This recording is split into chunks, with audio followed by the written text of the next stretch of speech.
Ash Brown, Chris Brown.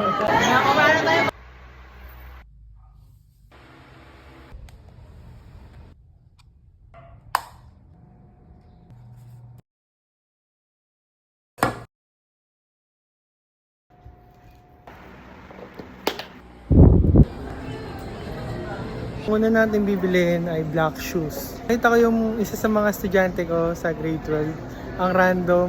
May classes pa siya ngayon pero break time niya. Share ko lang. Gold or silver? Ay, naku po. Ganda! Parang OG no? Okay, meron na tayong black shoes. Long sleeve naman. Ito, tingin ko maganda to. Dito tayo sa fitting room. Dito mas bagay sa atin. Ito ba o ito isa? So ito na lang siguro.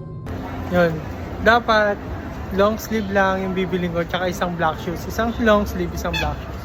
Pero dahil nagandahan tayo dun sa color blue na sapatos pang work, bilhin na rin natin. Sakto wala pang bumibili. Baka para sa akin talaga yun. Uy, sakto. Baka para sa akin talaga ito.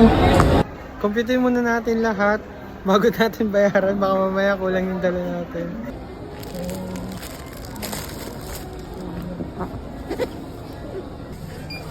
Tapos na tayo bumili ng mga gamit para sa graduation. Ngayon pupunta naman tayo school para kunin yung ticket or stall ba yun. Ito pre ha. Aba ng pila guys. Saan dyan? Yo, salamat. Dahil sa kanya sumingit ako. Sumingit ako wala sa oras. Dito na agad ako sa harap mo. Punta mo na ako doon tala. Ingat. Balik ka na naman. Okay.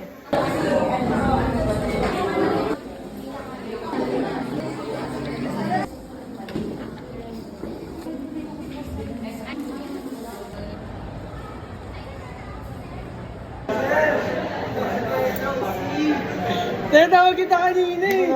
Di ko napansin sir, sorry. Sakto, naka-vlog ito. Si Ash Brown. Ash Brown. Chris Brown. Namiss ko si sir. Chris Brown. Ash Brown. Chris Brown. Sa Pinas lang yan. Oo lang. Sa NTC lang may ganon. Sa NTC lang. Hindi mo ba? Hindi mo ito nakita sir. Graduating na hindi na ako pwede mag-ano. Mga basketball player. Ako isang flex sir.